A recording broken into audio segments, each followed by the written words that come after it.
Inside out grilled cheese or grilled cheese?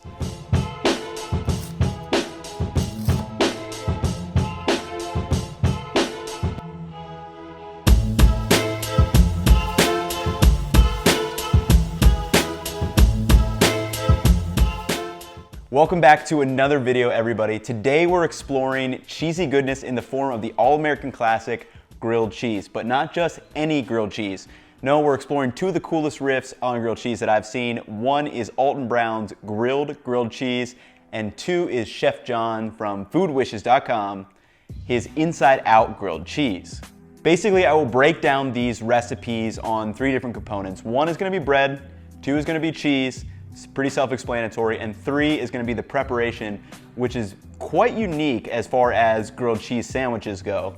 And once I review the recipes and point out the differences, I'll prepare them to their specifications, and we'll do a taste test right here. So let's get started. All right, to start off, let's review their bread choices. For two sandwiches, you're gonna need 4 half-inch slices of good, hearty, country-style bread. All right, you're gonna need some fat for this. And much easier. By the way, there's only one choice for grilled cheese. That, of course, is white bread. Check the ingredient label. You wanna make sure there's no fiber. Save your wheat bread for the turkey sandwiches. And there's only one cheese. So we see Alton Springs for a hearty loaf that will kind of stand up to that extra heat that he's gonna get from the grill. And also, I am noting now, unfortunately, it's raining today, and today's my day to film, so I can't use my grill outside, so I'll be using a grill plan in place. Please don't hate me, but just wanted to note that. And then on Chef John's side, he uses just the classic white sandwich bread, the OG, you know, what every child remembers making a grilled cheese sandwich on. Now let's look at a very important choice, their cheese choices. So I've got 3 ounces of extra sharp cheddar cheese and 3 ounces of Gruyere. And yes, I grated them myself, and yes, I can tell the difference. The secret weapon is that I add spices, all right? I stir in a teaspoon of dry mustard, half a teaspoon of smoked paprika, and a 1/4 teaspoon of freshly ground black pepper. Now, Turkey sandwiches. And there's only one cheese. Extra sharp cheddar cheese. I know. And what about American cheese? I said there's only one cheese. So we see Alton goes for the 2-cheese blend with extra sharp cheddar and Gruyere to provide that nuttiness, the gooiness, the little sharpness from the cheddar, and he adds spices to the cheese itself, which I am super excited to try. I really like that tip right there. And then from Chef John's side, all he does is he keeps it simple. Extra sharp cheddar, no questions asked. It's interesting to see they both actually picked at least one of the same cheeses, so it should be a good little taste test matchup. And finally, here's where the big differences lie. Let's look at their preparations. because I'm gonna evenly distribute the cheese. Put the cheese down. That's gonna go over direct heat. And here's the danger. Slide on to the sandwich. Put this back on the heat just for a couple of minutes. So I'm gonna put some additional grated cheddar on top of that. The heat from that butter is gonna melt the cheese slightly, and I'm gonna do the same thing to this side. And basically we're gonna toast that slowly. I'm on medium low heat. I flip it over so I can crisp up the other side's cheese, and you can hear how crispy that gets. So we see Alton grilling his cheese, grilling his bread, and then he puts them together and almost steams them in that little tinfoil packet. So that'll be an interesting take and see how that, you know, conforms with the crispiness of the bread and the soft cheesiness from inside. And then for Chef John, he uses that awesome trick where he makes the inside out grilled cheese. He puts the cheese on the inside and then he puts some on the outside. It gets nice and crispy, get a nice little texture on that outside. So I'm really excited to try this one. Now that we have seen what both of these chefs have to offer, let's roll the cooking edit and I'll meet you back here for the taste test.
And we're back for the taste test, the best time of the video, at least my favorite moment, what we came here and what we set out to do. So before we do the taste test, I will say if you have enjoyed the content, definitely leave a like and subscribe for more videos in the future. But without further ado, let's get into this. Okay, so I'm gonna be looking for three main things. I'm gonna look at the flavor, you know, the saltiness, sweetness, all that. I'm looking for the mouthfeel, the different textures from this. And then we're gonna see who has the X factor, whether it's something that I just like this cheese crisp or the spiced cheese, to see whose grilled cheese reigns supreme. And also, note how crispy this cheese crust is on top.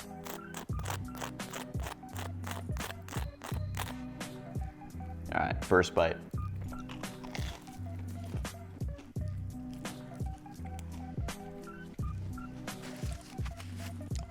Damn, that's good.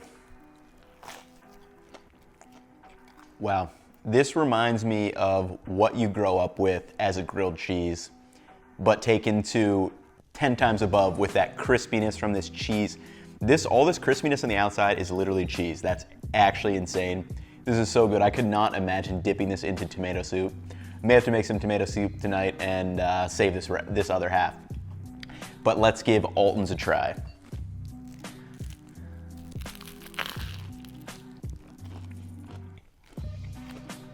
The depth of flavor from adding those spices in, and the cheese, you get this really nice gooiness from, you know, the Gruyere and the cheddar in there, and the sharpness really comes through. But that mustard and smoked paprika is actually insane. Wow, the flavor on this one definitely takes a cake out of the two. I will say flavor is on point for Alton's. As far as mouthfeel and texture goes, I think Chef John's is the one. You get the crispy exterior from the cheese, not just the bread, and then you just get the classic inside, the gooiness. And then as far as the X factor goes, I'm gonna give this one to Chef John, just because this is really kind of nostalgic, but taken up a level, and it tastes awesome. This is the one that I would wanna eat if I was a 10-year-old, you know, on a cold afternoon with some tomato soup. So that's why I'm gonna give it to Chef John. Hope you guys enjoyed the video. That is gonna wrap it up for me. And definitely let me know what you guys want to see in the future, and I'll catch you in the next one.